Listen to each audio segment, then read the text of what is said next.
Bueno, daros las gracias otra vez al Centro de Arte por invitarme, aunque estamos muy en familia, como vemos, ¿eh? Y muchas gracias por venir.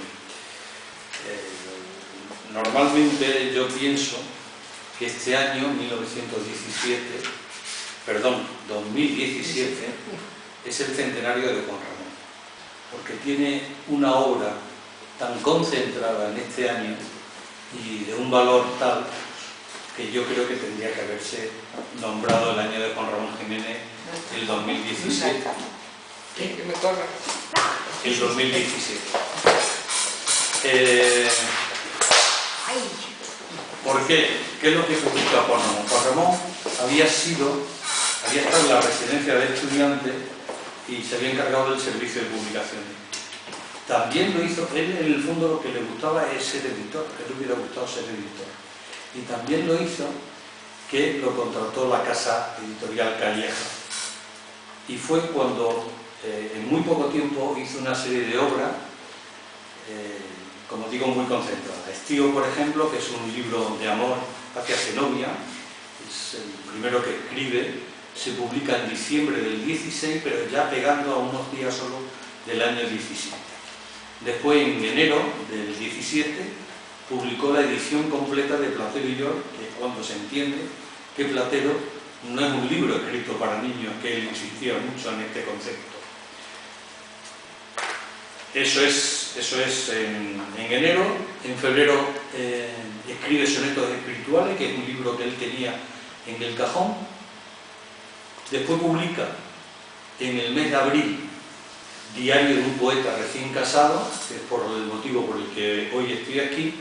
E incluso publicaría otro libro que es Poesía Escogida en agosto, pero ya no se lo publica la Casa Calleja. Poesía Escogida es su primera antología y esto fue porque a él lo nombran miembro de la Sociedad Hispánica de Nueva York y normalmente cuando entra un miembro se le publica un libro y a él le encargaron que hicieran estas poesías escogidas, que es un libro muy difícil de conseguir, hay muy pocos ejemplares y es el otro libro que hacen. También incluso El Jardinero, que es la primera traducción que hace de Rabindranath Tagore, ya hubo una primera publicación en el 15, pero la publicación que va a tener más peso es la que se hace en el 17. Lo curioso de Poesía Escogida, que está editado y financiado por la Sociedad Hispánica de Nueva York, es que también lo publica la Casa Fortané.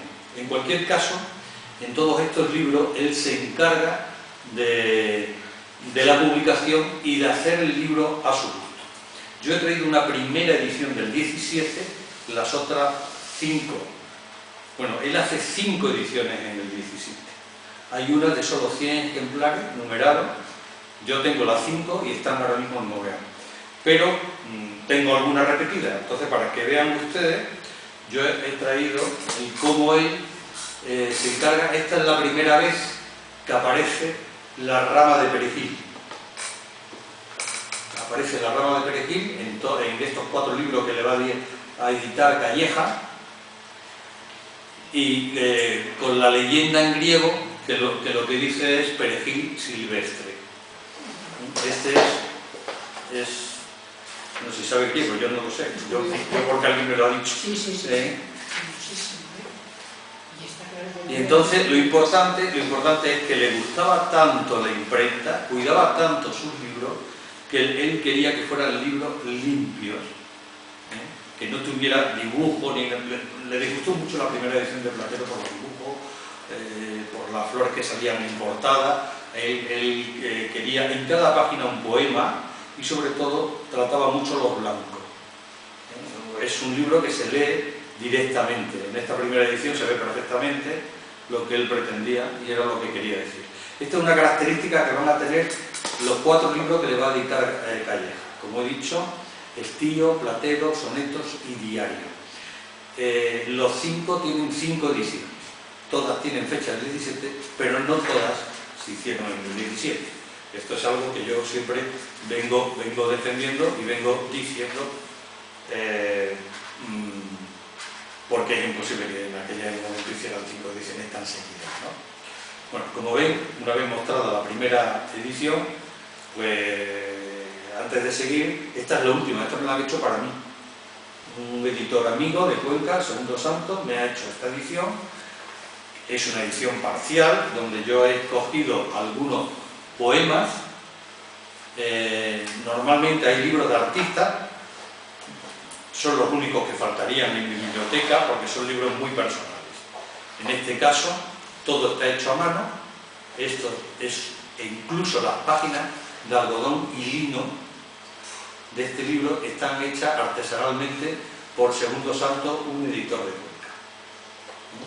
Simplemente yo, aprovechando que venía y antes de seguir con mi charla, pues quería que lo viese.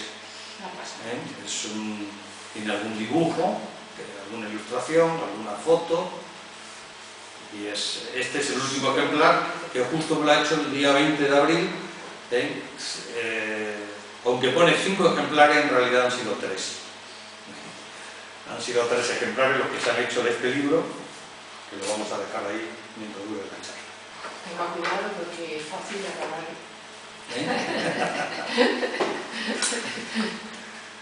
Qué bonito. Bueno, como le decía antes, el diario de un poeta, la primera edición, tiene una dedicatoria que es a Rafael Calleja, que dice: esta breve guía de amor por tierra, mar y cielo. En realidad él empieza a escribir el libro en Madrid, va en busca del mar a Cádiz, pero pasando por Sevilla, pasa por Moguer, por Jerez, y va narrando todas las sensaciones que va teniendo. Él embarca en Moguer rumbo a Nueva York, dicen que para casarse con Zenobia, pero la verdad es que él llevaba bastante inseguridad porque Zenobia estaba secuestrada. Es una forma dura de decirlo, pero lo cierto es que cuando su madre se entera de que la intención de Zenobia y Juan Ramón es casarse, la madre se la lleva a Estados Unidos tratando de alejarla, y es por lo que digo lo del secuestro. No es literal, pero todo lo bien entendido. Entonces lo que trata es de alejarla al poeta de él, y él parte con mucha inseguridad. Todo eso en los poemas se ve claramente. Entonces el libro está dividido en 6 partes. Y primero es España, ese viaje a través de España en busca del mar. La segunda parte es el mar. La tercera es el efecto que le produce Nueva York y otras ciudades norteamericanas, de América del Este. Y después otra vez el mar, incluso hay una parte, después otra vez España, y la última parte la hace ya posteriormente, cuando ya está aquí y reflexiona sobre lo que ha visto y ha oído. Bueno, lo que está muy claro es que en el momento en que se produce hay un doble choque, uno personal, que es su amor por Zenobia. Él piensa que ha encontrado a las mujeres de su vida, y la encontró realmente, y otro es a nivel poético. A nivel poético, él ha vivido el romanticismo, especialmente Bécquer, Ronceda también, el romanticismo de su juventud, mucho antes de llegar a Madrid, después su estancia en Francia. Él habla francés porque es lo que ha estudiado, y estudia a los simbolistas franceses, Baudelaire, Mallarmé, etc. Y es su segunda influencia. Y la tercera es el modernismo.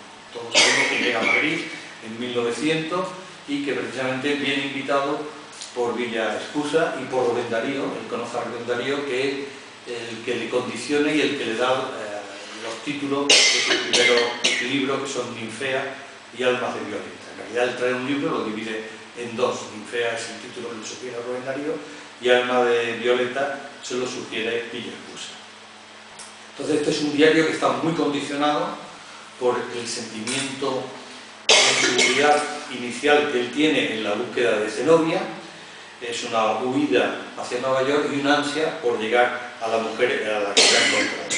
Esto va a ser un amor sentido día a día, y va a ir expresando día a día las sensaciones. Es un diario de viajes, por eso es rompedor en muchas cosas, de muchos sentidos. En realidad está rompiendo con su pasado personal, es decir, porque ya tiene una mujer. Él era un mujeriego, había tenido muchas novias y muchos amores, a pesar de su carácter serio que todos intuimos y vemos, ¿no? y en el sentido poético, como he dicho, porque él inicia otra forma muy diferente de hacer poesía, que ahora voy a hablar un poco de ella. Estamos hablando de que son poemas íntimos. Lo que él refleja desde que sale de Madrid, su primer poema es en Madrid, son poemas íntimos. Va a perder la métrica, es decir, va a olvidarse de los corsés de la métrica que ha tenido y va a hacer lo que llamamos el verso libre, el verso puro, el verso limpio. Está buscando, dice Ernestina Champoussi, que es la poetisa más joven de la generación del 27, está buscando la poesía total. Él le llama la poesía desnuda, sin métrica ni otro corsé, expresar lo que se siente al ritmo del momento en que se siente, ¿no? Pues Ramón dice, poesía directa, completa, natural, sobrenatural, y también diría, el poeta verdadero inventa con las palabras usuales un idioma distinto, y es más verdadero cuanto más distinto sea su idioma en verso y en prosa. Entonces aquí tenemos también otra característica. El libro Diario de un poeta es un libro donde hay un cierto equilibrio, no en todas las fases, pero entre la poesía y la prosa. En realidad la prosa es poética, es decir, ya estamos hablando de un libro completamente de poesía. Lo que ocurre es que la prosa en el Diario de un poeta recién casado es mucho más explicativa, ¿no?, de lo que está viendo. Algunos dicen que el libro lo escribe porque tiene una influencia de Walt Whitman y de otros poetas ingleses. En realidad él no conocía mucho de los poetas ingleses. Precisamente en este viaje a América es cuando va a conocer y va a leer a todos esos poetas. Tengo que decir que el premio Nobel T.S. Eliot no le gusta nada, ¿no? Pero él es un enamorado de Walt Whitman. Incluso en el Diario de un poeta hay un poema dedicado a Walt Whitman. He dicho que era un diario de viaje: Madrid, Sevilla, Moguer, Sevilla, Jerez, Cádiz, Dos Hermanas. También habla de Dos Hermanas, ¿no? hasta que se va en el barco. El mar, él lo había conocido desde la orilla, desde Moguer. Entonces, un mar muy diferente al que tiene en otros libros. Y cuando llega a Nueva York, evidentemente, la influencia que le causa Nueva York es una impresión tremenda de la ciudad, y después el recorrido por América, que se está dando cuenta de que es una sociedad muy diferente. Pero él también tiene bastante sensibilidad social, que ya ha demostrado en otros libros, especialmente en Platero y yo, y él se fija en los negros, en la gente que está en la calle. Todo esto está recogido ahí, en esa sensibilidad social que él va a mostrar. Él dice, hay un momento en el que dice que este es su mejor libro. El Diario de un poeta es su mejor libro, que es el libro que había soñado. Es más, él llevó siempre toda su vida muy mal que se le conociera por Platero, precisamente porque no consideraba a Platero su mejor libro. Desde luego era consciente que era el libro más conocido, y hoy sigue siendo el libro más conocido.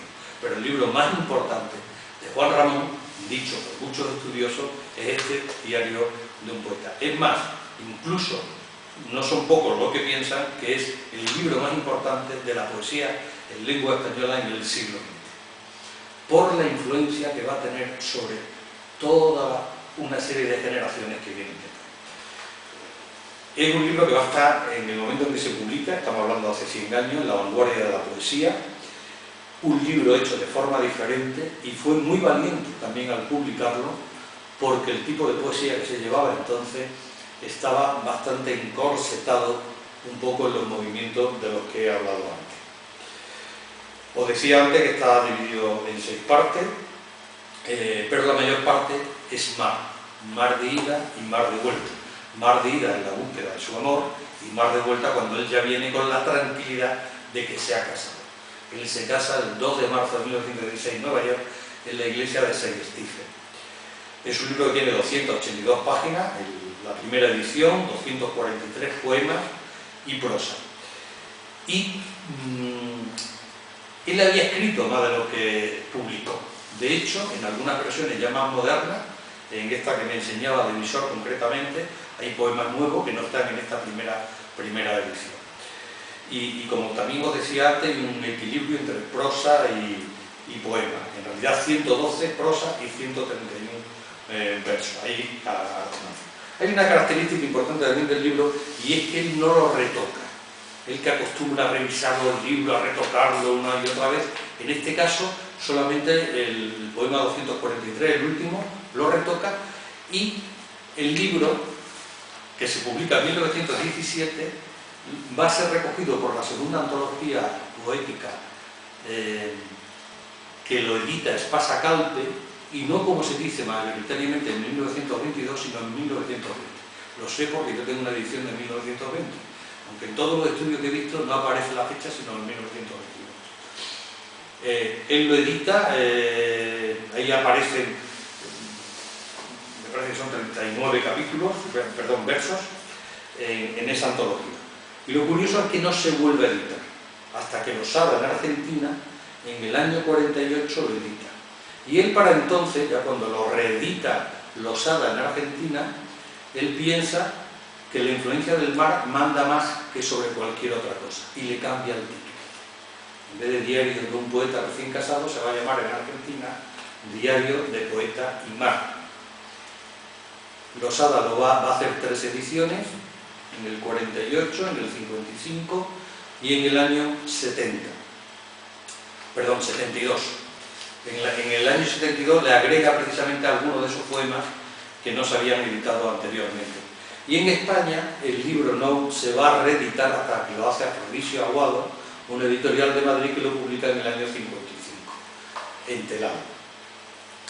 Porque hasta sobre esos años los libros de Juan Ramón eran difíciles de hacer, por la característica de que él estaba exiliado precisamente en Estados Unidos y después en Puerto Rico, también había estado en Cuba, y no eran fáciles de encontrar. Entonces, a partir de esa fecha más o menos, hay que tener en cuenta que en Nobel se lo dan en el 56, ya esos libros son más fáciles de encontrar. Bueno, lo cierto es que lo que transmite este libro es que Juan Ramón, sobre todo a obra anterior, ha evolucionado en gusto y ha evolucionado en forma de pensar, y todo eso se ve aquí. Está condicionado, como he dicho antes, por la búsqueda primero de un amor y después en ese encuentro. Él utiliza bastantes códigos personales porque hace bastantes definiciones de lo que va viendo, pero con el sentimiento que le va produciendo todo lo que le está pasando y está viendo. Lo cierto es que él hace bastantes reflexiones estéticas, a pesar de que los poemas son bastante íntimos, ¿no?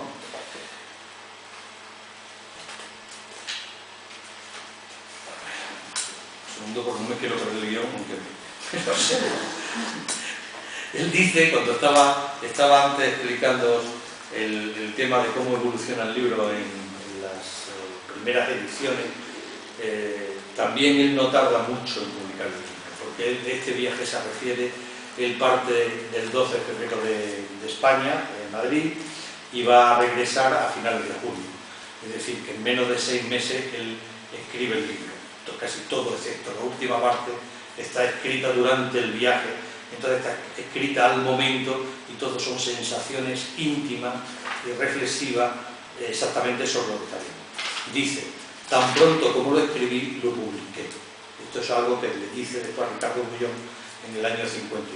Y dice, después sigue reeditándolo en la misma forma sin corregir, que era lo que yo os decía antes, de que no lo había transformado mucho, excepto el cambio de algún poema, el aparecer de otro poema y el cambio del título que se hizo en Argentina, ¿no?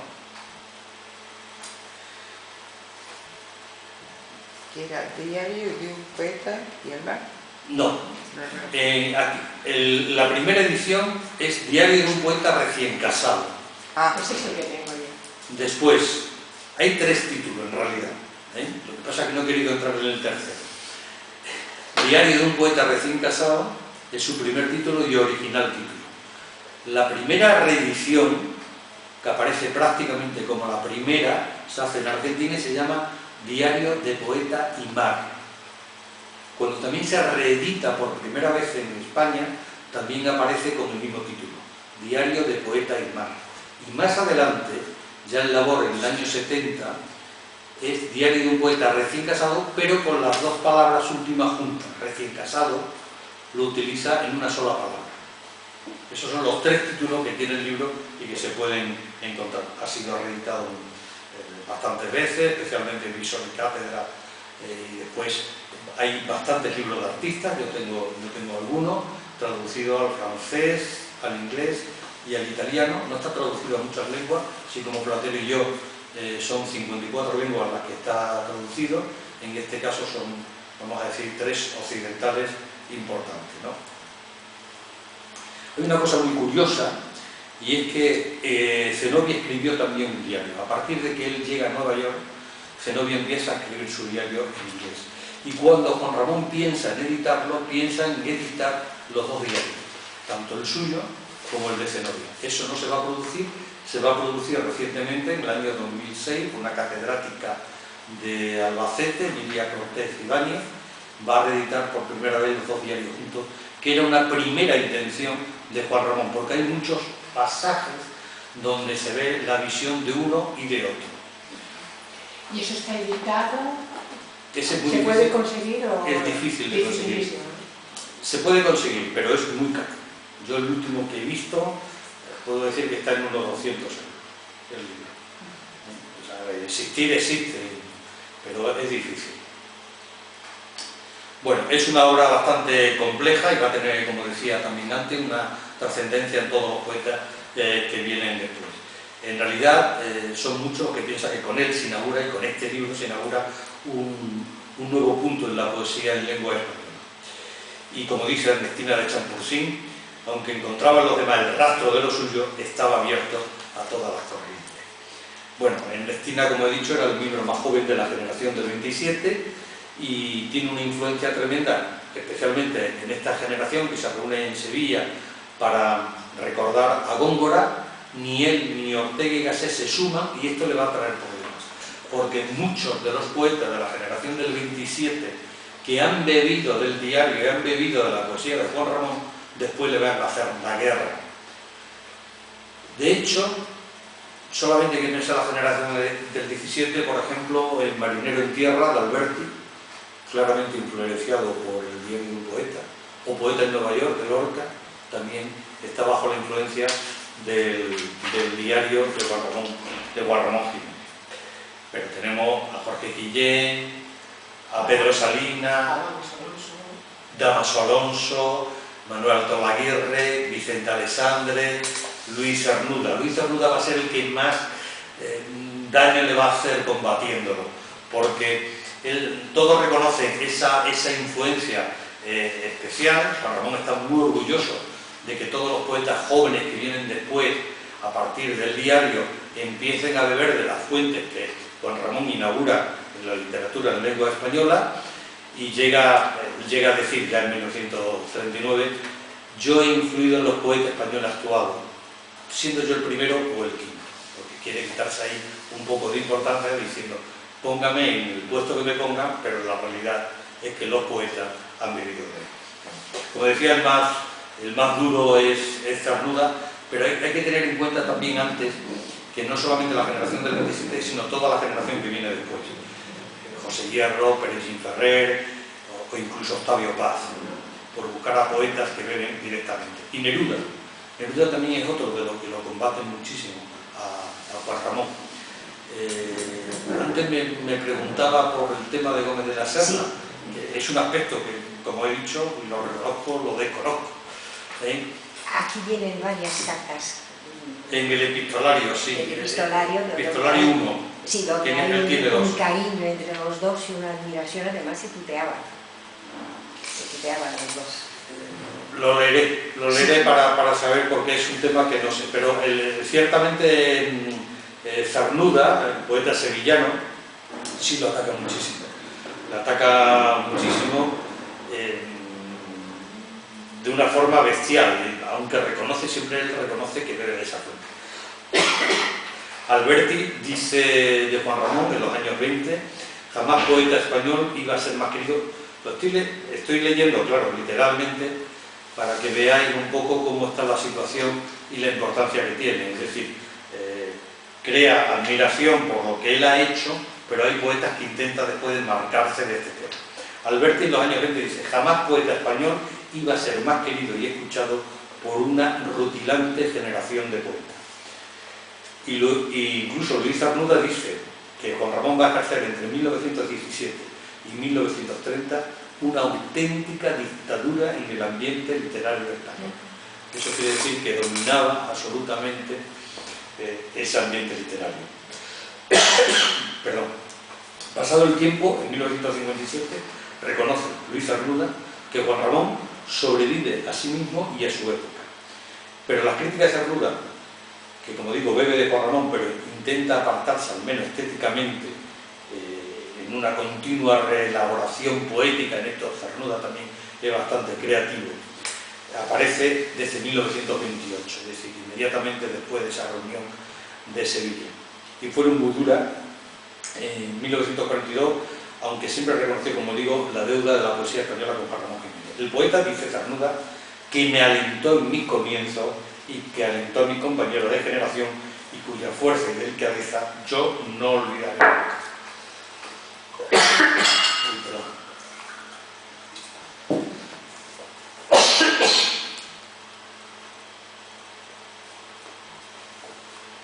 O sea, lo que estamos viendo en Cernuda es que por un lado hay una admiración a Juan Ramón, pero por otro lado le molesta esa tremenda influencia.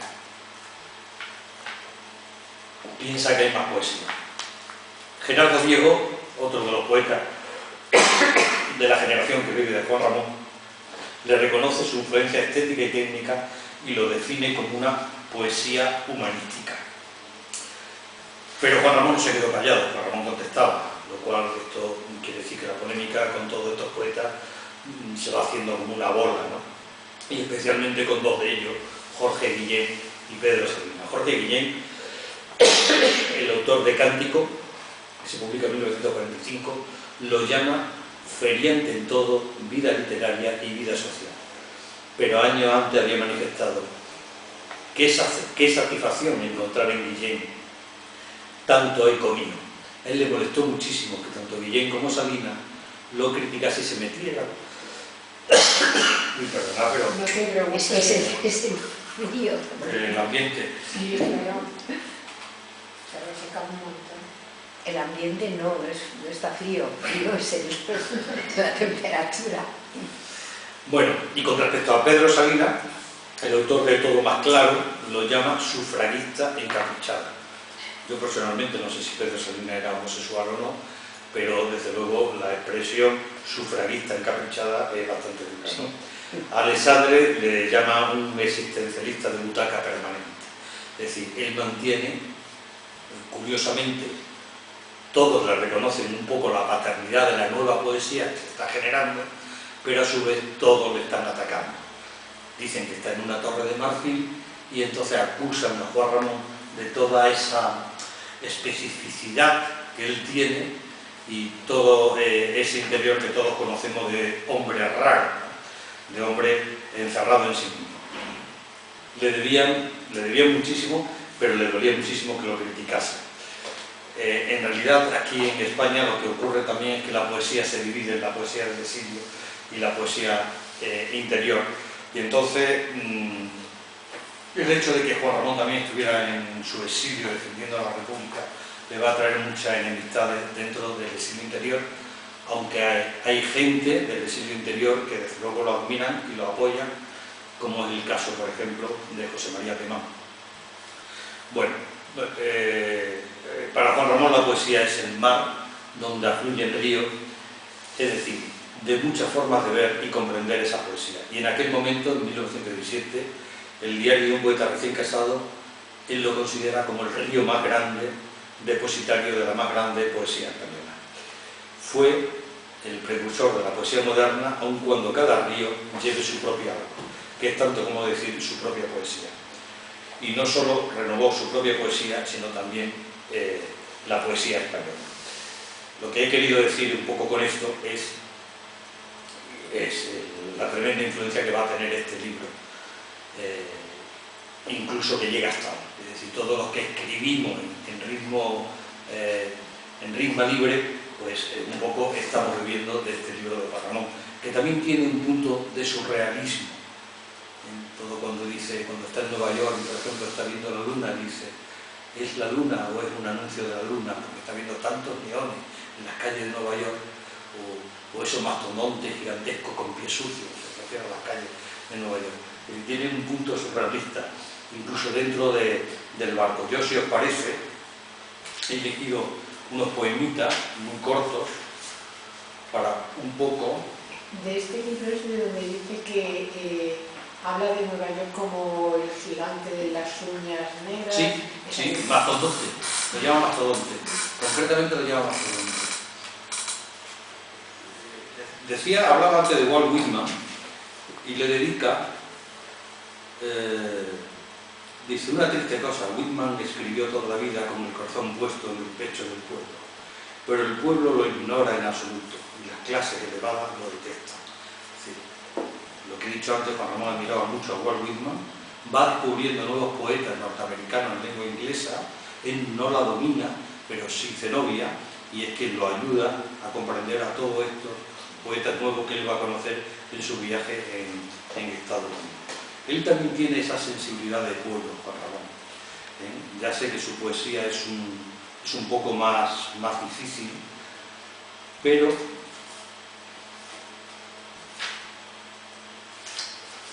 tengo que cometer un error. Bueno, no pasa nada. Lo que sí se ve es un cambio salvaje, ¿verdad? ¿Qué? Perdón. Que se ve un cambio salvaje entre lo que ha escrito y luego el libro. Sí, es una ruptura radical, que es lo que estaba contando antes.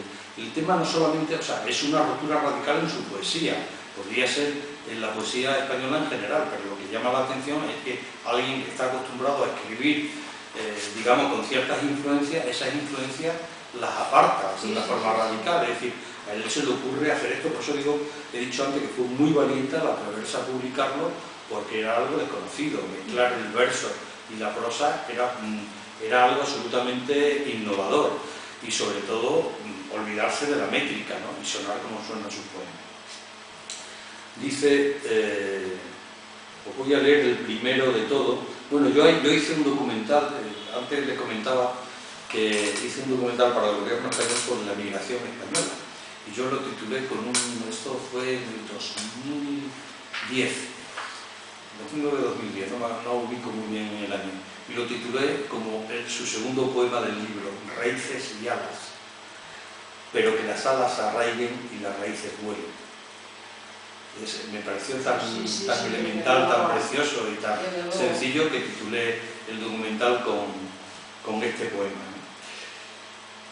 Él parte de Madrid el 17 de enero de 1916 y aunque el libro va a estar influenciado por el mar, todavía el mar está muy lejos de él. Él, como le digo, solamente lo había visto desde la orilla, desde su mujer, que es donde desemboca el río Tinto en el océano Atlántico. Él nace al lado del pueblecito de donde Palos de la Frontera y Moguer son dos pueblos que están juntos. De ahí parten las carabelas de Colón y el descubrimiento de América. Qué cerca ya del alma lo que está tan inmensamente lejos de las manos aún, como una luz de estrella, como una voz sin nombre, traída por el sueño como el paso de algún corcel remoto, que oímos en el antes el oído de la tierra, como el mar en teléfono, y se hace la vida por dentro, con luz indistinguible, de un día deleitoso que brilla en otra parte. Oh, qué dulce de verdad, sin realidad aún, qué dulce. O sea, el poema está viendo esa inseguridad que os decía antes, cuando él parte, porque sabe que va a Estados Unidos a buscar a una persona con la que se quiere casar, pero claro, qué cerca del alma lo que está tan lejos, ¿no? Y él tiene esa inseguridad, verdad sin realidad, dice en este poema. Lo decía antes que de la luna, está en Nueva York, esto lo hace ya el 23 de abril, Broadway la tarde, anuncios mareantes de colorines sobre el cielo, esto es prosa, constelaciones nuevas, el cerdo que baila, verde todo, saludando con su sombrerito de paja derecha e izquierda, la botella que despide en muda detonación, su corcho colorado contra un sol con boca y ojo. Son anuncios que le están viendo. Me voy a ir al final de esto. La luna, a ver, ahí mírala, entre esas dos casas altas, sobre el río, sobre la octava, baja, roja. ¿No la ves? Deja, a ver, no. ¿Es la luna o es un anuncio de la luna? Es que a mí ese poema, ese completamente me gusta mucho. Ese completamente me gusta mucho. No quiero leer mucho, pero yo creo que la esencia de lo que he hablado, y ahora me preguntáis luego. Voy a leer uno del mar. Bueno, a Zenobia la llama Miss Rápida. ¿Cómo? Miss Rápida. Ah. Porque está en todo. Zenobia es una mujer. Yo estoy entre mujeres y voy a decir algo que suelo decir. Todos buscan una Zenobia. Todos lo somos. Sé que suena un poco machista, pero no deja de ser verdad, ¿eh? Si corres, el tiempo volará ante ti, como una mariposilla de marzo. Si vas despacio, te seguirá el tiempo, lentamente, como un buey eterno. Y algo sobre el mar, esto está en Filadelfia, no es sobre el mar exactamente, es un poco la expresión de lo que él va viendo y sintiendo en cada día, como he dicho. Tormenta encima, no es sombra de nube, porque no hay sol. Es un frío como una sombra, en vez de una sombra. Parece que caen gotas. Ah, qué tontería. No importa, tiene montera la sala. Bueno, que está bajo techo, que está viendo la tormenta, pero está resguardado.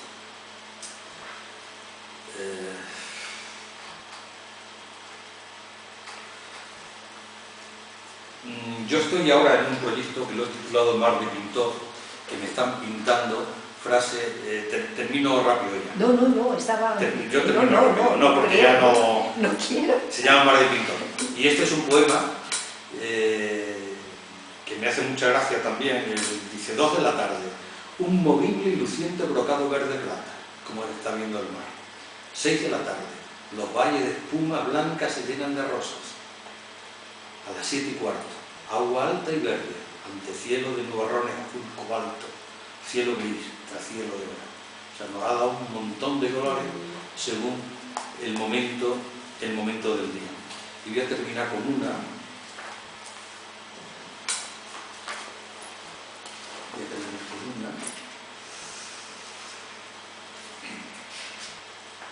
Al subir del comedor no hay mar.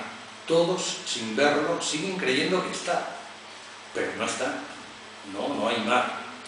El sol contagia toda la atmósfera lloviznosa y todo es solo luz blanca, suave, ventada.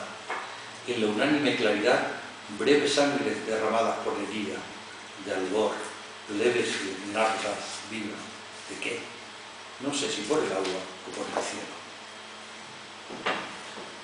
Bueno, pues esto es un poco son algunos ejemplos del diario de que son las sensaciones de que él va teniendo cada día y en cada momento según lo que le va pasando y lo que va viendo. Y esto lo puedo contar. Pues muchísimas gracias, de verdad. No sé si... ¿Ves en esa foto? Que festejan el 37 está Juan Ramón Jiménez. ¿Cómo? Está ahí. ¿En esa foto? ¿Sí? Ah, sí. ¿Juan ¿Esa es Ramón suya? Jiménez? ¿Eh? ¿Está Juan Ramón Jiménez en esta foto? Para mí sí. Es aquel que está en la esquina. Él ¿Fue va... el 37 o Buenos Aires? No, él no va del 37, él va del 48. Bueno, esto es algo inimaginable lo que pasaba entonces con los literatos.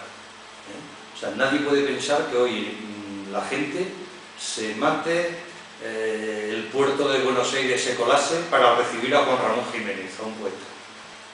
Piensen en cualquiera, o sea, solamente un artista de rock o algo así, ni eso, pero ya la gente acude como acudían entonces a cualquier literato, ¿no? Le pasa a Concha Espina, cuando vuelve a Santander de América, también en el puerto de Santander se llena de gente porque es su literata, ¿no? Entonces a mí siempre me llamó mucho la transformación que ha tenido toda la literatura y la influencia de la literatura.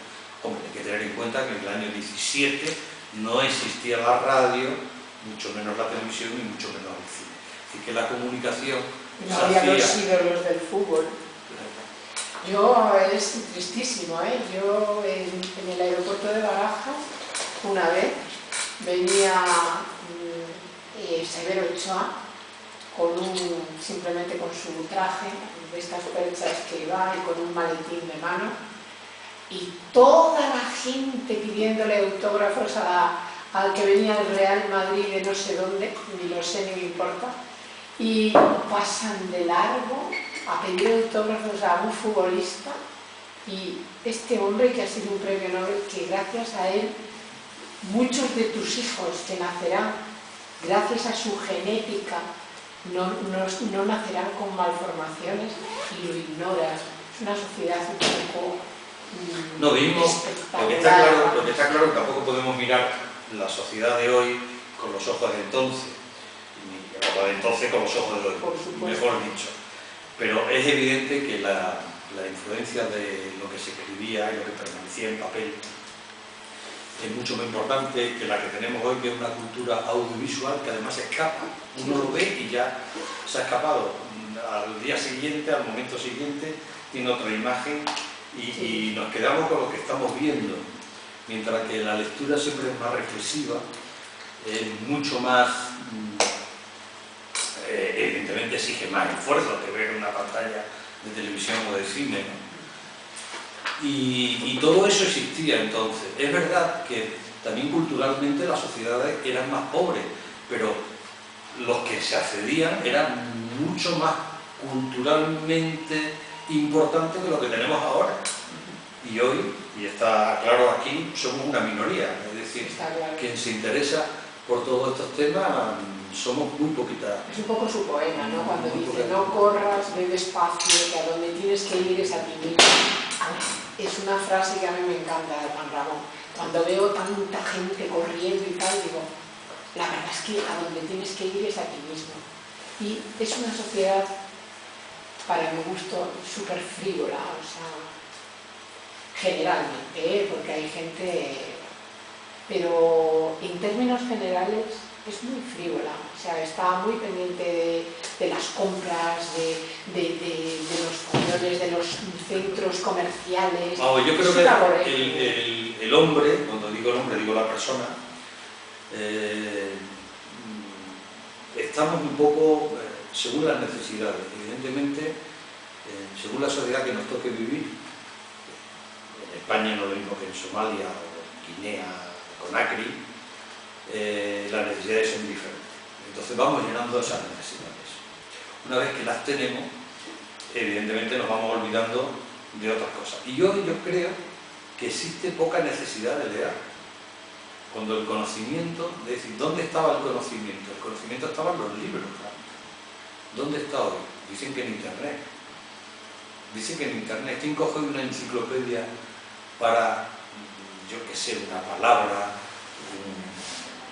una situación geográfica o histórica que uno desconoce? Ya no acudimos a la enciclopedia, acudimos a Internet, que eso evidentemente empobrece, porque el Internet te va a dar el flash rápido, pero no vas a profundizar. Y antes, cuando tú buscabas una palabra, profundizabas, porque te podía llevar a otra, porque te interesaba, porque te leía el capítulo completo de la enciclopedia. Hoy en Internet no, en Internet uno pone, yo por ejemplo, hay una literata que reconozco que no conozco, me han mandado una foto de ella, he preguntado quién era, me dicen un nombre en alemán, yo la desconocía completamente, fuera de cámara lo diré, y seguramente haré el ridículo, ¿no? Pero se me ha ido un poco la idea, lo que quería decir, pero que evidentemente estamos en otra cultura, estamos en otro momento cultural muy diferente al que existía hace 100 años, donde el libro era el pozo. O sea, estamos hablando de un libro que he dicho antes, que muchos consideran el más importante en lengua española, de poesía en lengua española del siglo XX, por la cantidad de magníficos y maravillosos poetas que beben de él. Entonces, claro, hay que tener en cuenta que de este libro yo tengo, lo he dicho, todas las ediciones. Bueno, esta no es la portada, esto es que lo han encuadernado alguien muy mal, y lo he conseguido así.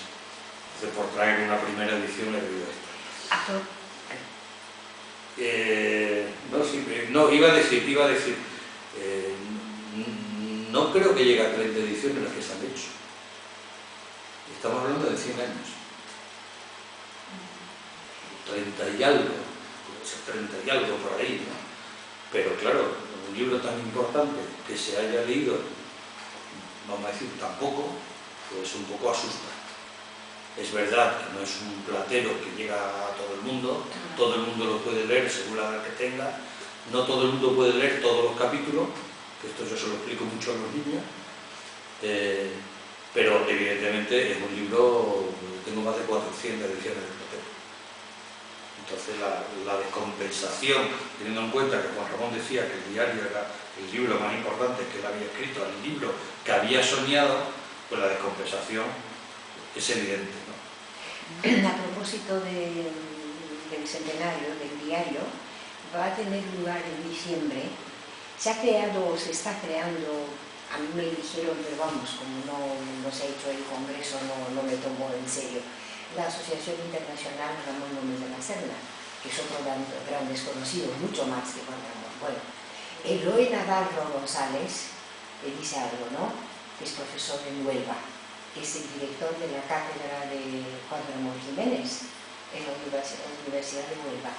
Va a organizar en la residencia de estudiantes de Madrid o en Huelva un congreso, vamos a organizar un congreso sobre el centenario de las greguerías, que el primer volumen de greguerías aparece. Sí, yo soy la directora de las obras de Ramón, de la Serna, de las greguerías de Ramón y el diario del Vuelta de Para el diario está previsto en noviembre un simposio internacional en Moguer. En Moguer. Sí, de hecho yo he tenido una batalla, porque mi batalla no era tanto el diario como platero. Entonces, como el año 14 se declaró año platero, que era un platero que odiaba a Juan Ramón. Porque, y yo digo, esta frase es mía, es que se celebró el centenario del platero del editor, que Juan Ramón llama gitano, porque le robó su platero. Sí. Juan Ramón le dio una selección de poemas y el otro lo editó de la forma que lo editó, le pagó muy poco, hizo una edición clandestina, paralela, le pagó 500 pesetas por 3.000 ejemplares y después le hizo una paralela de 5.000 ejemplares que no le pagó nada. Y se quedó con los derechos del libro, con lo cual Juan Ramón no podía ser ese platero. Y por eso hizo el platero de edición completa, que se celebra el centenario ahora en el 17. Y esa es mi batalla con respecto a platero. Esto molesta un poco por el sur, pero yo lo digo. Claro, ¿por qué hicieron el centenario de Platero en el 14 y no en el 17 cuando hubiera correspondido? Pues porque tenían el diario de un poeta y lo querían destacar. Entonces este año está muy centrado en el diario de un poeta. Recién casado, con un poeta en casa.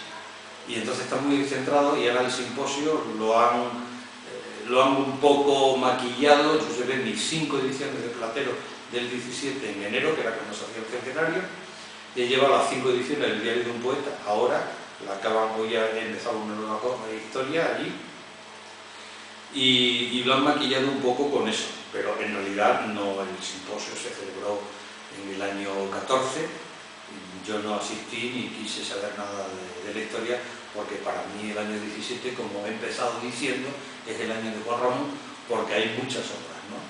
También habría que hablar de Páginas Escogidas, que se publica en agosto, incluso de sonetos espirituales, aunque evidentemente sonetos tienen menos espectacularidad que pueda tener diario, porque, insisto, es que está considerado un libro clave en la poesía española del siglo XX. No voy a decir el mejor ni el peor, porque eso depende de la valoración de cada cual, ¿no? Pero estamos ante un libro importantísimo, ¿no? Y en cambio, digamos, la forma un poco de revalorizarlo ante los olvidos que se sufren es haciendo hincapié en este 17 en el libro. Yo quería venir solo a dar estos apuntes, ¿no? Sobre todo destacar el tema de la importancia del libro. Pero bueno, estaré atento al tema de la Serna. Sí. Yo es un tema, es verdad que yo estoy muy centrado en los temas de Huelva, ¿no? Pero a Ramón Gómez de la Serna yo lo estudié bastante. Yo soy periodista. Mi trabajo fundamental es que yo soy periodista. Además lo digo, no soy poeta, no soy escritor, no soy ni siquiera investigador, ni historiador, ni nada. Yo soy periodista. Es a lo que me dedico. Y si a alguna le interesa, le puedo enviar los 6 últimos artículos que he escrito de Juan Ramón. Que Sí, son, sí, por favor. que son a doble página, ¿eh? Sí, sí, fabuloso, me interesa. A mí yo doy ahora mi correo, me mandáis un correo y yo a la vuelta lo cumplo, ¿eh? Pues bueno, Yo muchas cumplo. gracias, me ha interesado mucho. Juan Ramón, Yo escribo mejor que hablo, ¿eh? También lo digo. Díganme. habrá que ver la relación entre Ramón y Juan Ramón Jiménez, que fue espléndida hasta que se conocieron en 1911, cuando Juan Ramón vino a Madrid, ¿no? Espléndida. Juan Ramón llega en 1900 a Madrid, la primera vez que Sí, viene. no, pero se conocieron en 1911. Sí, Ramón yo era- lo he leído pero no recuerdo, no me he quedado con... El libro mudo, hay que leer el libro mudo, que además es un libro espléndido, publicado por fascículos en Prometeo y después en 1911. El libro yo lo he editado en el Fondo de Cultura Económica con una portada de Antonio Saura, y ahora en las obras completas, ¿no? Y Juan Ramón Jiménez le escribió una carta maravillosa que está aquí a Ramón, una carta fantástica donde elogia muchísimo la poesía de Ramón en el libro mudo. Ramón es un gran poeta, pero no escribe en verso, siempre prosista, ¿no? Y después la carta se publica como epílogo al libro mudo, pero yo también he entendido que quería decir otra cosa, no sé por qué he llegado aquí. ¿Cómo se llama? El libro mudo. El libro mudo, Y es de Ramón Ramón. Gómez de la Serna. Pero está editado recientemente por el Fondo de Cultura. Está editado en las obras completas en Galaxia Gutenberg, Círculo de Lectores, donde yo soy la directora, y está editado por el Fondo de Cultura Económica en el 88, por el Fondo de Cultura Económica. Es un libro fantástico. Perdona la ignorancia, ¿se puede conseguir el libro solo o es...? Quizás se pueda conseguir, pero no creo que está descatalogado. La cubierta es de Antonio Saura.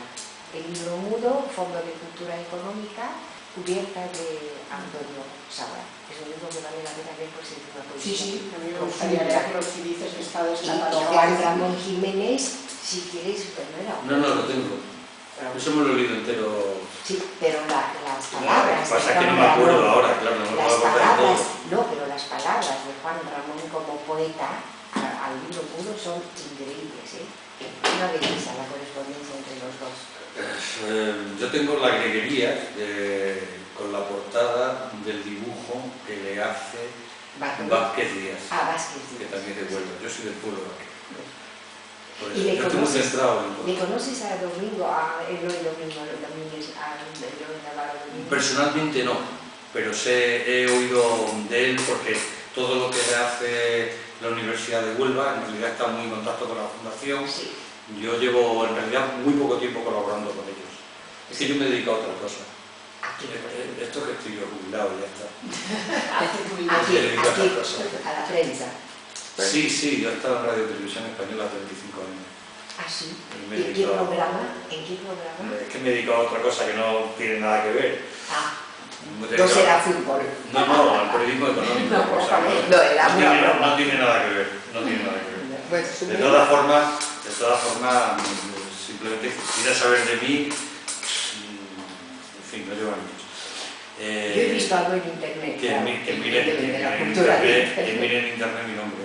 Y si le pone Platero, que es lo último que estoy trabajando, mi nombre es Juan Carlos León. No sé.